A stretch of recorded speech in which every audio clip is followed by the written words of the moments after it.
Lahir di Moravia pada tanggal 6 Mei 1859. Membahas tentang psikoanalisis, maka tidak lepas dari sosok yang memperkenalkan pertama kali, Sigmund Freud. Penemuan ini yang mengakibatkan nama Freud menjadi masyhur atau semakin terkenal. Istilah ini diciptakan Freud sendiri dan muncul pertama kali.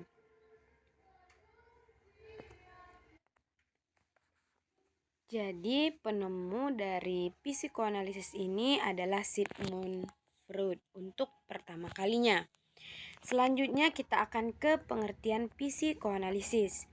Kita bisa lihat sendiri bahwa teori psikoanalisis ini merupakan teori yang berusaha menjelaskan tentang hakikat dan perkembangan kepribadian.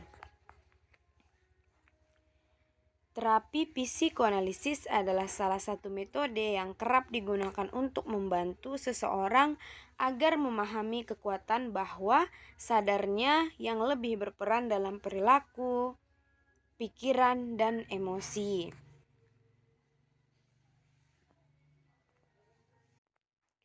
Dan psikoanalisis adalah jenis terapi yang bertujuan untuk melepaskan emosi dan ingatan yang terpendam atau tertekan, dengan kata lain. Baik, selanjutnya kita akan ke pengertian. Setelah pengertian psikoanalisis, kita akan lanjut ke ciri-ciri psikoanalisis. Jadi yang pertama adalah pengalaman individu.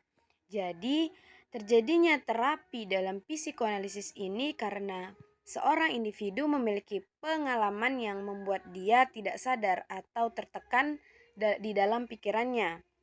Yang kedua adalah ketidaksadaran tingkah laku. Terkadang individu tidak sadar tingkah lakunya sudah melampaui batas sehingga perlu terapi psikoanalisis. Yang ketiga adalah riwayat hidup konseli atau perkembangan psikoseksualnya.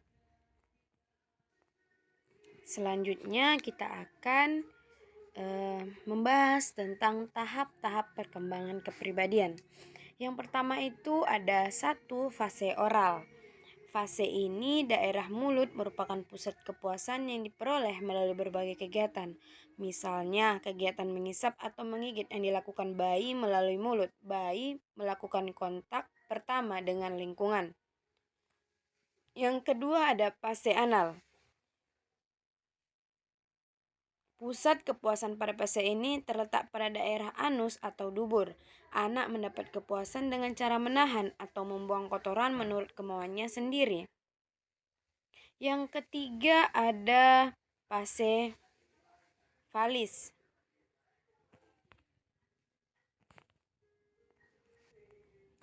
Jadi fase falis ini anak mulai menaruh perhatian kepada alat kelaminnya dan mulai menangkap perbedaan antara alat kelamin perempuan dan laki-laki. Yang keempat ada fase laten.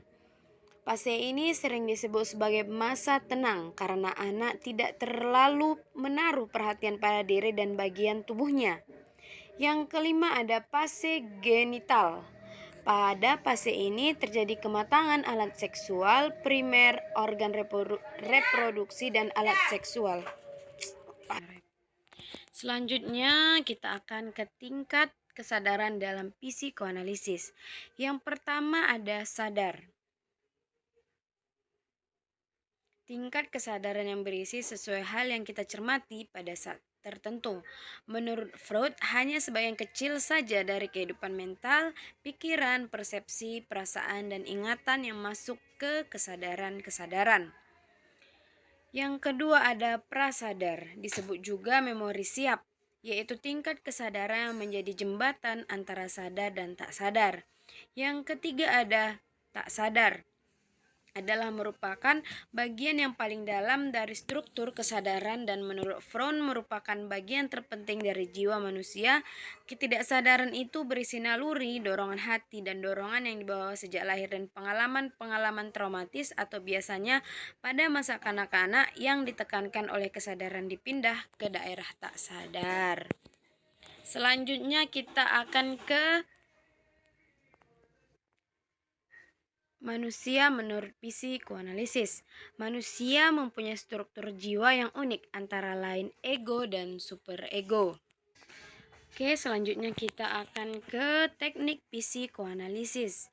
Yang pertama ada asosiasi bebas, yaitu mengupayakan klien untuk menjernihkan atau mengikis alam pikirannya dari alam pengalaman dan pemikiran sehari-hari sekarang sehingga klien mudah mengungkapkan pengalaman masa lalunya.